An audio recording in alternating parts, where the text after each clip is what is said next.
the incident of a non-Muslim who accepted Islam, and he was questioned as to why he accepted Islam. And he said, there was one incident that I studied in the seerah of Rasulullah sallallahu alaihi wasallam, and after studying that incident in the seerah of Rasulullah sallallahu alaihi wasallam, I had no choice but to fall in love with Rasulullah sallallahu alaihi wasallam. He said, when I read that incident in the seerah of Rasulullah sallallahu alaihi wasallam, that made me fall in love with the Prophet sallallahu alaihi wasallam. And what was that? He says that once the Prophet sallallahu alaihi wasallam was sitting with his companions in Masjid al-Nabawi Sharif. A man comes to the gathering of Rasulullah sallallahu alaihi wasallam, and he says, Ya Rasulullah sallallahu alaihi wasallam, I can't find my son. My son has gone missing, and it's been 3 days I haven't seen my son. Make dua that I can find my son. I've been looking for my son for 3 days. The Prophet ﷺ was about to make dua, but before he raised his hands for dua, Allah Jalla wa Ala accepted his dua. Allah knew what was in the heart of Rasulullah ﷺ. And then a man gets up in Masjid al-Nabawi Sharif, and he said, Ya Rasulullah ﷺ, I saw his son earlier on. He was playing in the garden near Masjid al-Nabawi Sharif. He was playing with other children. Ya Rasulullah ﷺ, I saw his son.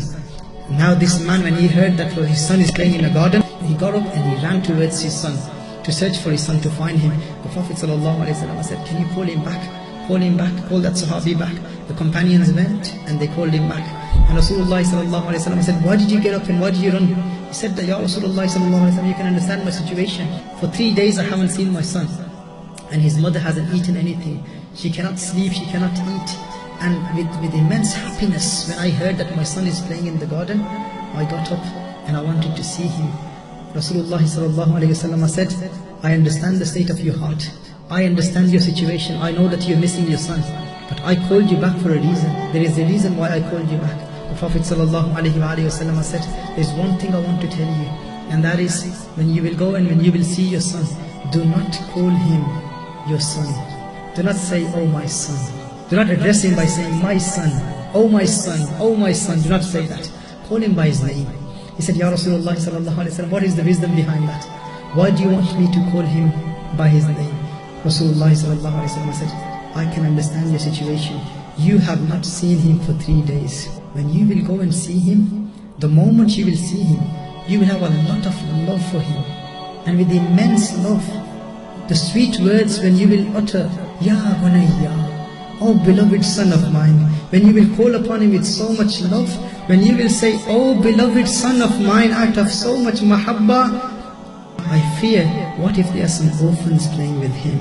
What if there are some yateems playing with him? And when they will hear you call upon him, oh my son, then they will feel, if only my father was alive and he would call upon me with so much love and mahabba. Rasulullah sallallahu alaihi wasallam said, this is why I want you to call upon him by his name. And then when you go home, then you can do lard with him. Then you can express your mahabba with him. This non-Muslim said, this is the Prophet of mercy. Undoubtedly, he is the Prophet of love and mercy.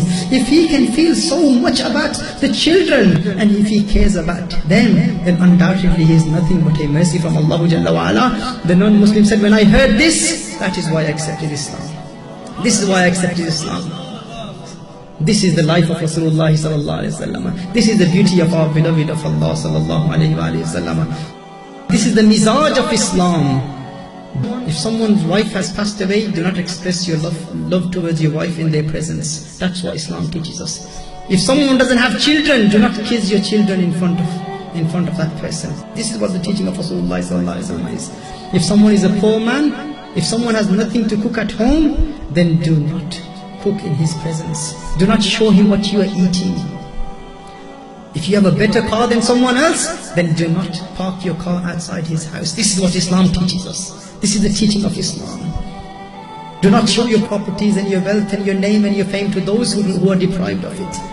This is the mizaj of Rasulullah sallallahu alaihi wasallam.